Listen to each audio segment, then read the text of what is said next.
Welcome back to another video in our series called Hidden Gems of Italian Cuisine, where we pick a region and Eva shows me and you a dish from that region that not very many people know about, but that maybe deserves a little bit more attention. Where are we off to today? Today we are going into the region that is famous for a strange reason, which is famous because it doesn't exist. So that means we're going to Molise, huh? We're going to Molise. Do you want to explain the joke of Molise not existing? Because, it's not a lot of years that Molise is a region by itself, because before it was part of Abruzzo. Then he became a region by itself, but still nowadays we don't really know where Molise starts or ends. We have a vague idea that is there in some place. So we Italians, we joke that Molise actually doesn't exist. If you say the word Molise to literally any Italian, the first response will be, but it doesn't exist. So even if it's a very small region, Molise has everything you can imagine, because it has wonderful mountains where it snows a lot every year during winter, but at the same time it has wonderful beaches with a wonderful sea. So in this small piece of land you can have amazing food from the mountains like cheese and meat and mushroom, but then in half an hour you are on the beach and you can enjoy one of the best fish soup that we ever had in our life. Yeah, we made a video years ago where we went to Molise, not really knowing what to expect or very much about it, and had an amazing time exploring it. I'll put a link up here. But despite in that video showing a lot of food and having a really good time there and trying to spread the word that Molise is this amazing region, and yes, it definitely does exist. As I was recently mentioning on a video on our website, we launched a new feature where we have like an interactive map of Italy, and you can click on different regions and see all the recipes that we've shared from those regions. And I happened to click on Molise, where there was only one poor little recipe. We've never cooked anything else from Molise. It was a recipe, an amazing recipe, because a panella is still one of the best ways in which you can cook meat at home. But yes, it was just one, even if actually some products from Molise are well known all over the world. Oh, but yeah? people, they don't know that it's from Molise. Like one of the most famous pasta, even outside of Italy, is the cavatelli. Oh, yeah. Cavatelli is from Molise. Pasta fusilli, the shape was born in Molise. So Molise has a very good product that nobody knows that they are from there. So does that mean you're gonna make a pasta today? No, we are going to make a sandwich. A sandwich. A sandwich, but not a simple sandwich, not an easy sandwich. We are going to make the king of all the sandwich in the world. Okay, well this is a first where we're doing a hidden gem that's a sandwich. But before Eva gets started, a quick word about today's video sponsor.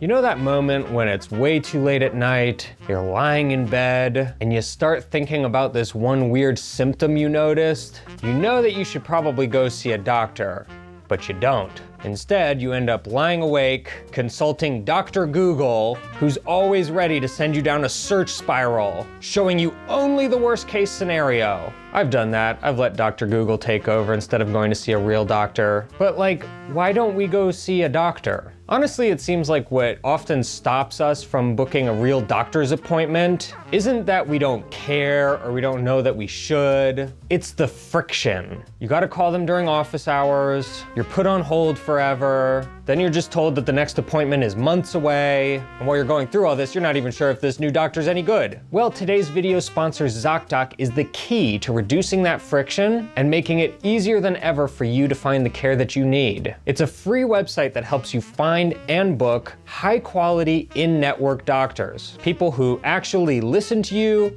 understand you, and support you. There are over 150,000 providers across all 50 states in the US of A, covering over 200 specialties. Everything from primary care and dermatology to dental and eye care. You can choose in-person visits or video calls, read thousands of verified patient reviews, and get a real sense of who your doctor is before you book. The best part is that you see real-time availability and you book instantly. No more phone tag. Appointments through ZocDoc typically happen within 24 to 72 hours, sometimes even the same day. So instead of doom scrolling in the middle of the night, you can actually book a real doctor before your head even hits the pillow. Using ZocDoc is free. Click the link down in the description below. That's ZocDoc.com/pastagrammer to find the care you need today. A big thank you to ZocDoc for sponsoring this video. Peppers, huh? Yes, because in Molise, if you remember from our Panonta video, they love sweet peppers.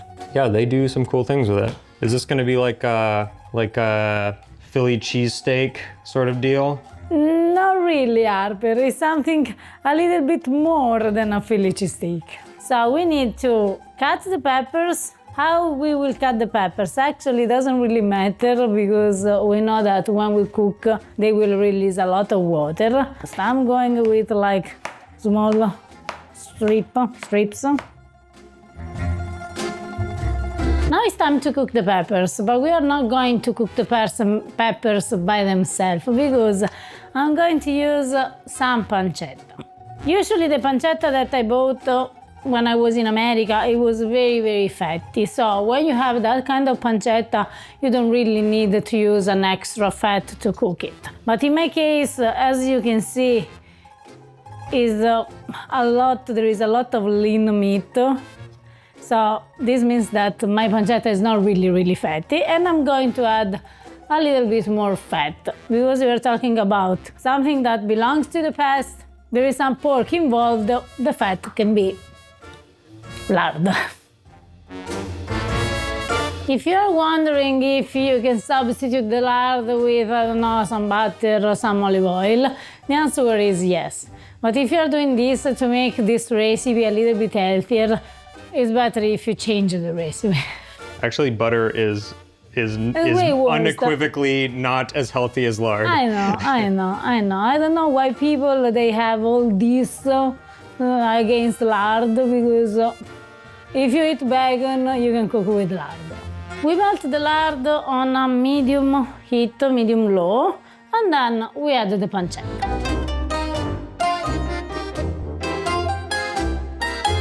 Instant good smells. It just was like, actually, boom. This is what I was thinking.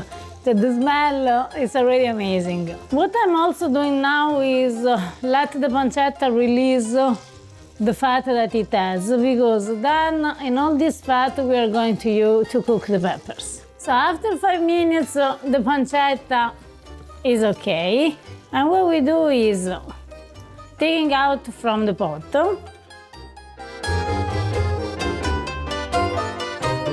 And this lard, in this fat, we are going to cook the peppers.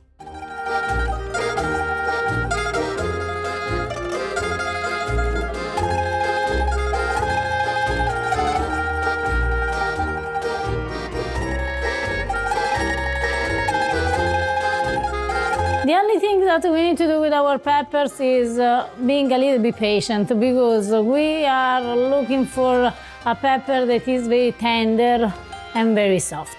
We don't need to add any other ingredients, but just have a look to not burn them. As you can see, the peppers start to be soft, which means that we can put back in the pan the pancetta.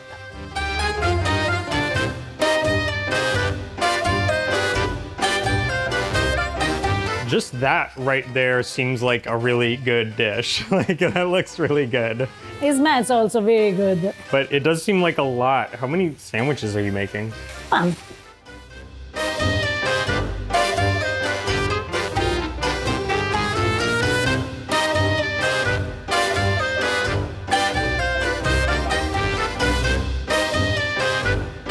Now the peppers are really, really soft, which means that they are ready.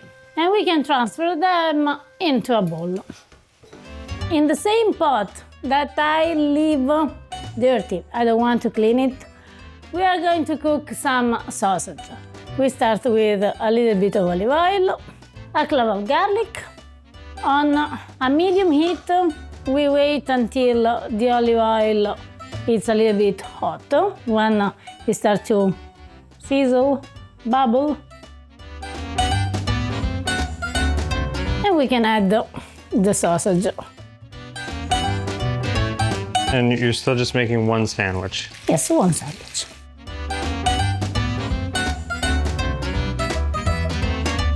Once the sausage are browned, we can add a little bit of white wine.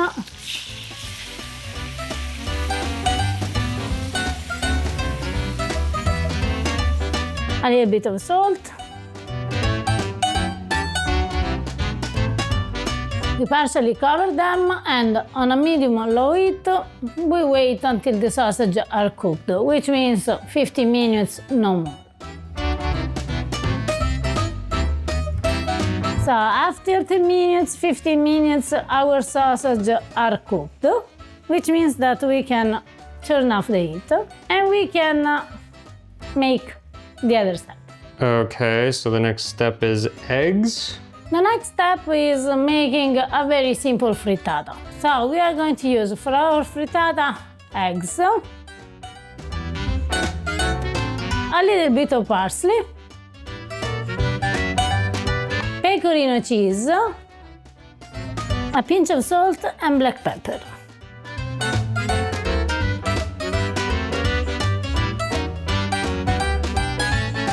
We start with a little bit of olive oil. At the beginning I'm using a medium heat just to make the oil warm up a little bit. We can transfer our egg mixture. We cover it, we reduce the heat at minimum, and we wait until the frittata is ready to be flipped. When the sausage are a little bit cooler, we can cut them. But it's very important that you save all the fat we have in the pan. So don't throw away that fat, which is pressure gold. Which is what gold? Pressure gold. Pressure? Precious. Precious. What I said. Pressure. Precious.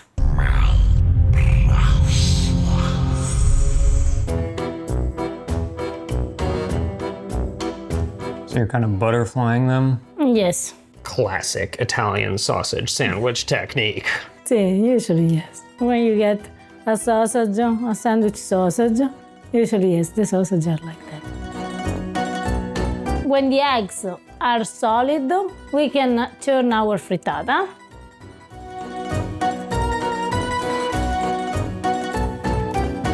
And we keep cooking it for another 2-3 minutes.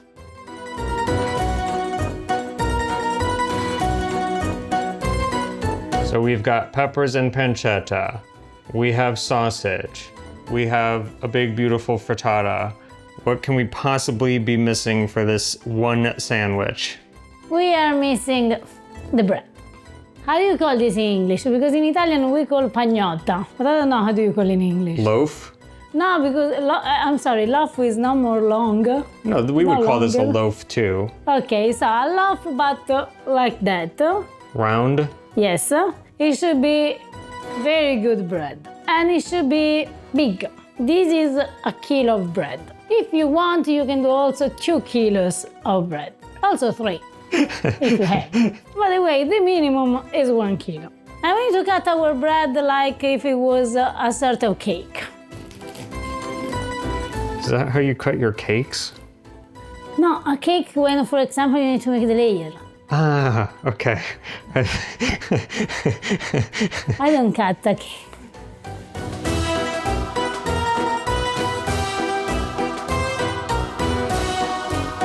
We have our first layer.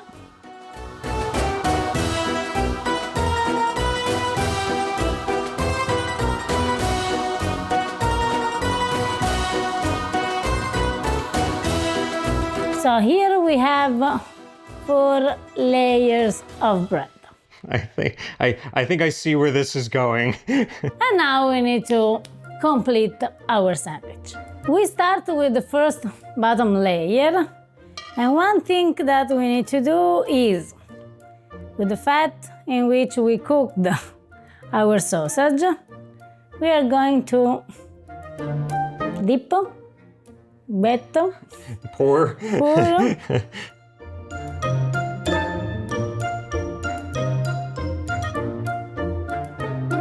transfer the first ingredient, which is the frittata.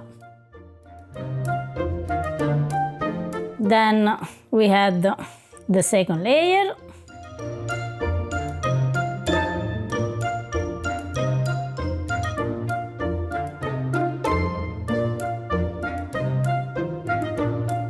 And now we can place our sausage.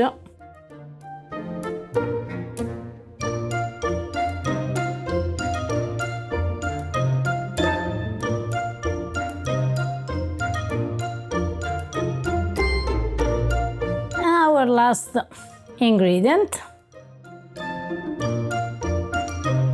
Ava, this is supposed to be a hidden gem, but I don't know how you can call this hidden. You can see this sandwich from space. It's hidden because very few people know about it. But yes, it's like once you make, it's not really hidden. This part we dip into the pot. And now we can close it.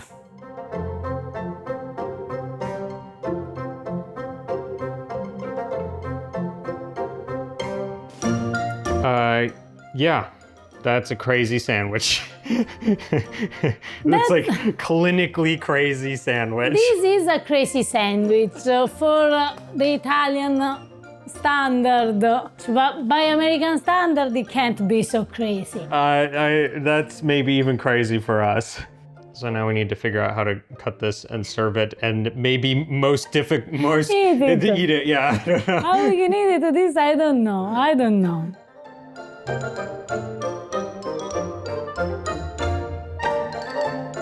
So I'm starting to think that it's true that Molise doesn't exist, because only in fantasy land am I going to be able to eat this. Like, come on, it's like you should be used. I saw some giant sandwich in America. That, We do have big sandwiches, but this is on another level. We have, like, for instance, you remember Subway? Mm-hmm. Not that I ever tried. I don't think you ever tried Subway, no. I should have brought you to Subway. But you can order from them, for instance, a 6-foot-long sandwich. Mm-hmm. And it's kind of like what I imagine you do with this. Obviously, you don't eat that whole sandwich yourself. It's for like a group of people. So like if you had catering and you got Subway, you would get this huge sandwich and cut it into pieces. So it's sort of like that. But the thing is, with a 6-foot-long sandwich, I don't have to unhinge my jaw. Keep in mind, Harper, that this was the lunch of the farmers that they were working into the field. And they didn't have fork and knife and plates, so they had to find something that it was energetic but easy to be carried with them, that they could eat even with their hands. Yeah, it's kind of, it's a sandwich, but more than that, it's kind of a container for food, and the bread is your plate, and it soaks up the sauce, and yeah. It's also really funny to me because, and I've said this before, but most Italian sandwiches are so crazy simple, and in fact, when you're an American and you're used to our kind of more elaborate sandwiches, I find that a lot of Americans, myself included, come to Italy and you're like, what? Your sandwich is just a few slices of like one cold cut on some bread? Then you taste it and you understand how good that cold cut is, but it seems so simple. There are usually no sauces, there's not a lot of condiments or extra ingredients, but this. But here you have first course, second course, think about all morning. All month. No, all morning spent into a field working from 4 in the morning. Yeah. When it's like, no, you need some energy. I'm gonna actually go for this and try to. All together? Yeah. No, there's no way. No, I do a little bit more reasonable. I see, so you're taking the approach where you have kind of 2 sandwiches. Sì, more or less. Buon appetito.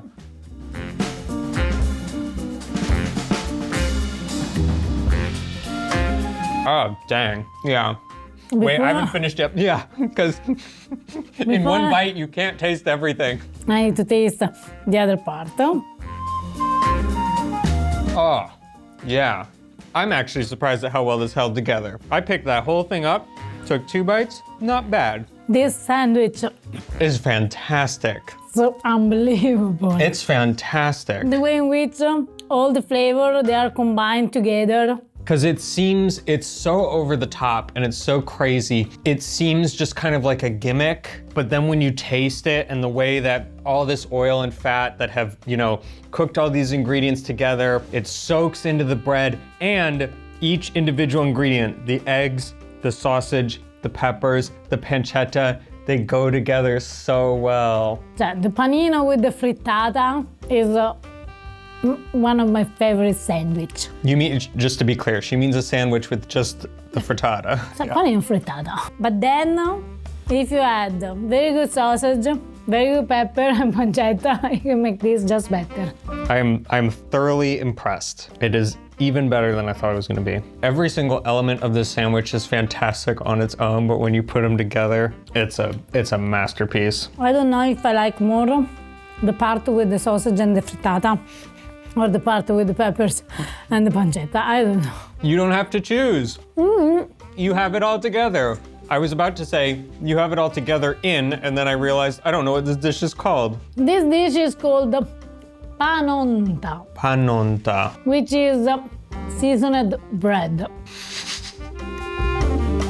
I love that someone looked at this sandwich and was like, what is that? Oh, it's seasoned bread. Panonta seasoned bread. That's a bit of an understatement. Actually, this is the Panonta di Miranda, because Miranda is this small place in Molise where they still have the tradition of doing this. And they do also sagra about the Panonta. Like a whole festival just about A festival just about that. So can you imagine that festival, how good it is? I want to go to there. Let's be honest, it's not something that you can eat every day. So when you think about a sandwich, you don't think about all this. But it's also real that once in a while, when you have people for dinner or when you want to make a party, presenting a sandwich like that can just bring joy and happiness to your table. Oh, it's too bad we didn't get to this before the Super Bowl. This would be good Super Bowl food. So next year for the Super Bowl, make the Panonta Molisana. Even if the bread is the container, it needs to be a very good bread. So don't do this with a very bad bread, because half of the experience you will destroy. And definitely not too soft of bread. No, because otherwise you can't. No, you need a bread. You need bread that's gonna hold up for this. You need bread. Speaking of very good bread, the best thing always to do is to make your own, just like this pasta grammarian who made Eva's basic simple bread recipe from our cookbook, The Italian Family Kitchen. And today we gave to all our friends another reason why they should make their own bread. We hope you guys enjoyed taking a look at this not so well-known recipe from Molise that definitely deserves a bigger reputation. Absolutely, yes. We enjoyed this video very much. Oh yes, that was a good one. If you enjoyed the video, please give it a thumbs up, hit that subscribe button if you haven't already, and we'll see you next time. Ciao. I ran upstairs. The rest of the half of the sandwich that we left up there is already gone. My brother's already eaten it. All? Yes. Good job, good job. It's gone.